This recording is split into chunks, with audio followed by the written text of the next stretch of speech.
मेरे प्रेस के साथियों को नमस्कार।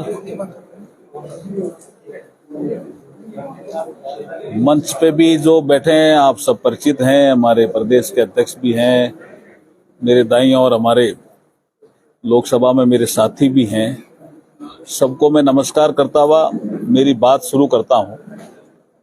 जैसे आज की प्रेस वार्ता एक विशेष उद्देश्य के लिए पूरे देश में आज और कल हम करने जा रहे हैं, उसी श्रृंखला में मैं आज जम्मू में हूं।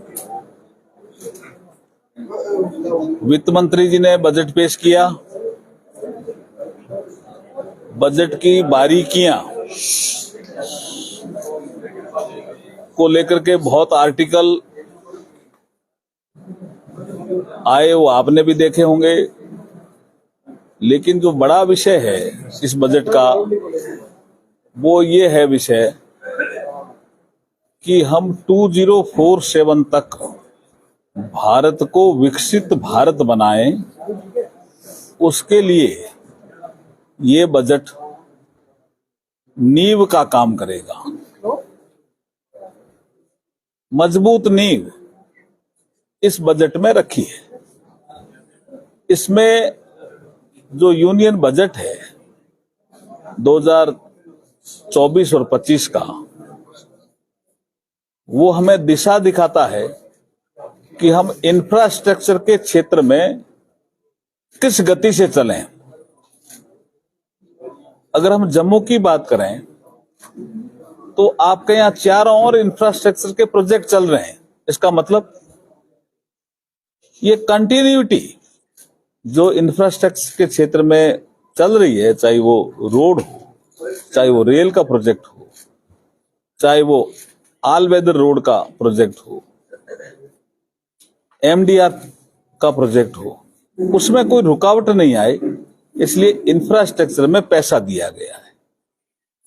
सिक्योरिटी को भी हम स्ट्रेंथन करेंगे, इसके लिए भी आउटले बढ़ाया गया है।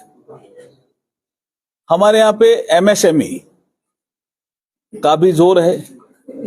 जब एमएसएमई का जोर है तो हम कैसे उसको आगे बढ़ाएं, तो मुद्रा लोन की जो सीमा है वो 10 लाख से 20 लाख की गई है। वेजिटेबल बियां बहुत उगाई जाती है, तो वेजिटेबल का भी एक क्लस्टर यहां बने, इस पे इस बजट में प्रावधान रखे गए हैं। ऐसे कई मेडिसिनल प्लांट को तरक्की मिले, उन्नति मिले, उस दिशा में कदम बढ़ाए गए हैं। ऐसे कई हैंडलूम हैंडीक्राफ्ट, ये अपना आप में एक बड़ा काम है। एक और बड़ा काम है नेचुरल फार्मिंग का, कि नेचुरल फार्मिंग में भी जम्मू आगे जा सकता है, आगे बढ़ सकता है। इस दिशा में भी इस बजट में कदम उठाए गए हैं। और आपने देखा होगा आईटीआईज हैं, उनको हम स्ट्रेंथन करेंगे। अब आईटीआई को जो स्ट्रेंथन करेंगे उसमें एक बड़ा विषय जो इस बार लिया है, क्योंकि हमने प्रवेश कर लिया इंडस्ट्री 4.0 के युग में। थोड़ा मैं इसको समझाने की कोशिश करूं कि जब स्टीम का आविष्कार हुआ था तो हमारे प्लानर्स ने कहा था कि इंडस्ट्री 1.0 है। जब बिजली का आविष्कार हुआ था तो हमारे नीति निर्धारण करने वालों ने कहा कि ये इंडस्ट्री 2.0 है। जब कंप्यूटर आया तो हमारे लोगों ने कहा ये इंडस्ट्री 3.0 है। लेकिन जब आर्टिफिशियल इंटेलिजेंस का जमाना आया, 3D प्रिंटिंग का जमाना आया, रोबोटिक्स का जमाना आया, IoT का जमाना आया, तो इसको कहा गया कि ये इंडस्ट्री 4.0 है। अब वो आईटीआई तो वेल्डिंग और उसी फिटर और उसी में ही अभी जमा हुआ है, तो उसके उपकरण कौन देगा?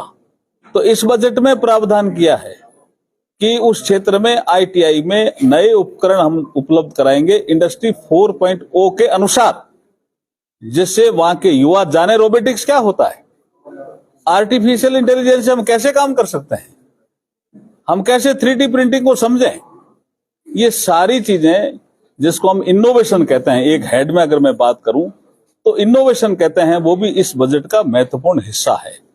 रिसर्च एंड डेवलपमेंट ये भी इस बजट का महत्वपूर्ण हिस्सा है। तो मैं ये मानता हूं कि विकसित भारत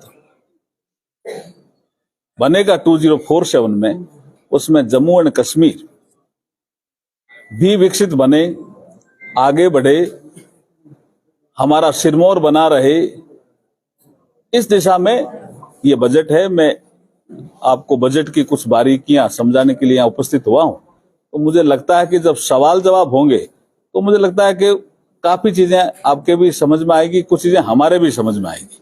तो इसलिए मैं सवाल अब लेने के लिए आपसे प्रयास करता हूँ। आप पहले अपना नाम और जो चैनल है उसके बारे में बता दीजिए। सर, मैं रूहानी हूँ, व्यूज टुडे से। एक सवाल है, लगातार विपक्ष आपको घेर रहा है, वो कह रहे कि आप इंग्लैंड की तरह टैक्सेस लगा रहे हैं। राघव चड्ढा ने कहा है सदन में, और जो सर्विसेज है वो सोमालिया की तरह दे रहे हैं, यानी कि टैक्सेस के बोझ के नीचे आम आदमी दब रहा है। मध्यम वर्ग के लिए कुछ नहीं किया गया, महंगाई और बेरोजगारी को खत्म करने के लिए कुछ नहीं किया गया आपकी सरकार की तरफ। देखिए, आपने राघव चड्ढा जी का जिक्र किया, वो राज्यसभा में बोल रहे थे, वो जीएसटी पे बोल रहे थे।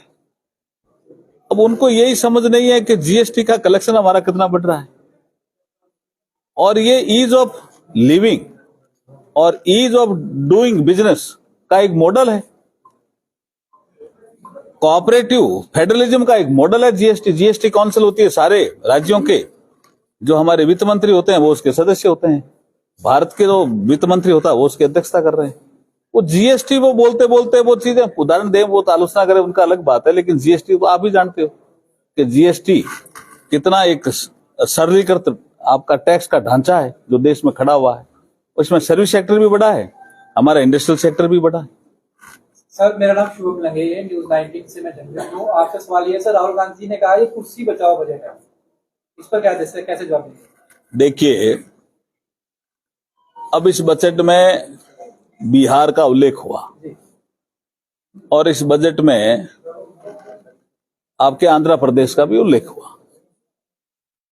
उससे वो एक झूठा नैरेटिव गढ़ने का प्रयास कर रहे हैं जो उसमें सफल नहीं होंगे। जैसे तमिलनाडु के साथी कल भी बोल रहे थे, तो मैंने कहा यूपीए के शासन में तो आप पार्टनर थे भाई।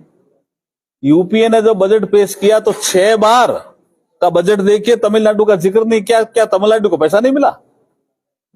मैं राजस्थान से आता हूं, इस बजट में राजस्थान का जिक्र नहीं है, मतलब शब्द का।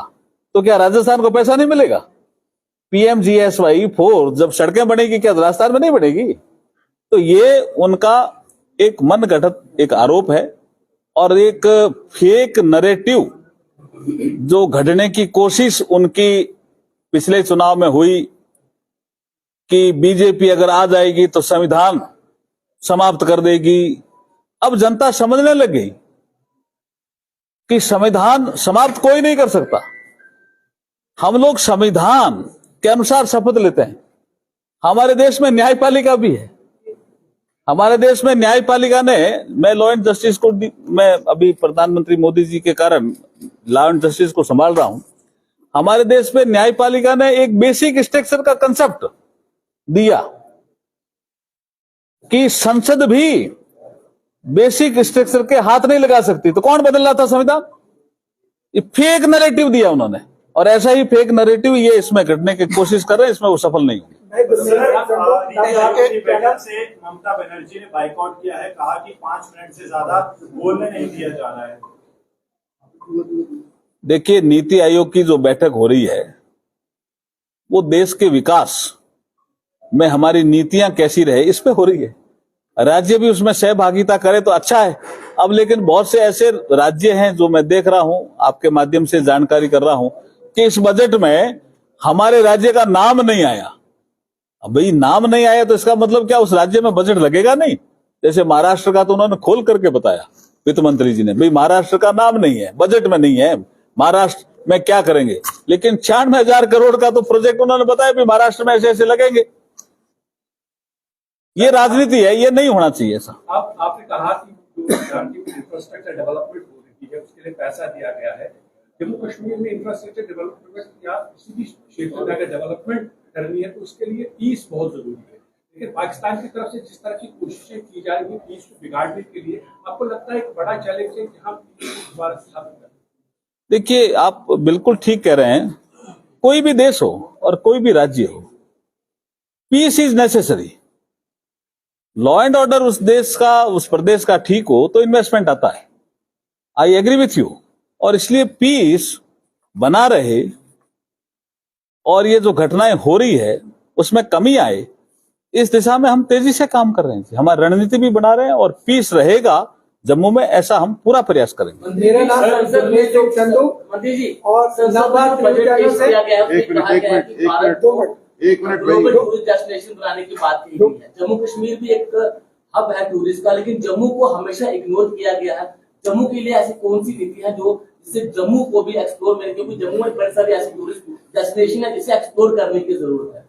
मेरे ख्याल में टूरिस्ट तो पिछले कई वर्षों में जम्मू में बढ़ा है।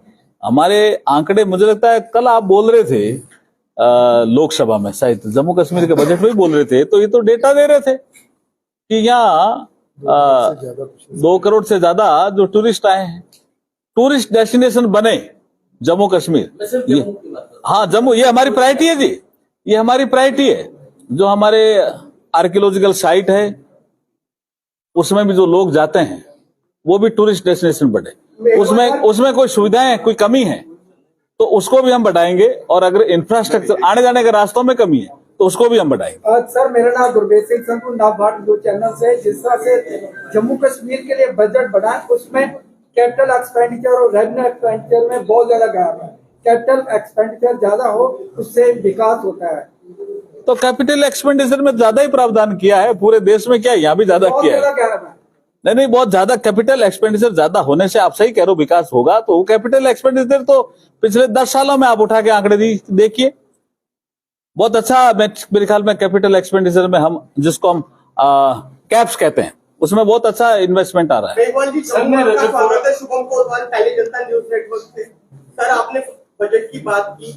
एक जो मसला है नेशनल लॉ स्कूल, सर 2018 से देखा गया है कि बीजेपी पीडीपी की कोalition की गवर्नमेंट ने उसको असेंबली में पास कर दिया था। अभी तक बच्चे पूछ रहे हैं कि वो नेशनल लॉ स्कूल जम्मू के लिए क्यों नहीं आया, जबकि हम कश्मीर में देखते हैं सेंट्रल यूनिवर्सिटी में लॉ है, कश्मीर की यूनिवर्सिटी में लॉ है, यहाँ पे जम्मू में सिर्फ जम्मू यूनिवर्सिटी में लॉ है। तो गरीब के बच्चों को अभी भी बाहर जाना पड़ता है। आपने नेशनल लॉ यूनिवर्सिटी की बात की है, जो एनएलयू की बात की है। प्रस्ताव पेंडिंग है क्या? हुआ था विधानसभा में। चलो इस पे मैं सुनो भैया, कार्रवाई करेंगे हम, क्योंकि पोर्टफोलियो आप ही के पास है। अनेक कार्रवाई करेंगे। सर, मैं रजत बोल रहा हूँ जी न्यूज से। सर, इसमें पहला तो डिफेंस को लेकर आपने जिस तरह से बात की कि बजट बढ़ाया जा रहा है, हमने देखा काफी इंडिजिनियस प्रोजेक्ट जो आ रहे हैं, इक्विपमेंट्स भी आ रहे हैं, बट अभी भी जम्मू कश्मीर की जो स्थिति बनी है काफी ऐसी, आपको लगता है कुछ ऐसे कानून लाने की जरूरत है जिसमें कि ओवरग्राउंड वर्कर्स या जो लोकल सपोर्ट आतंकियों को मिल रहे है उस पर कहीं ना कहीं एक्शन हो? मेरे ख्याल में जो कानून का विषय आपने बताया, कोई अगर आप स्पेसिफिक बात करें तब तो अलग विषय है, लेकिन मैं अगर लॉ एंड जस्टिस की बात करूं ना, तो हम आपको आर्बिट्रेशन के माध्यम से, मीडिएशन के माध्यम से आपकी लाइफ को आसान करेंगे। इस दिशा में हम बढ़ रहे हैं।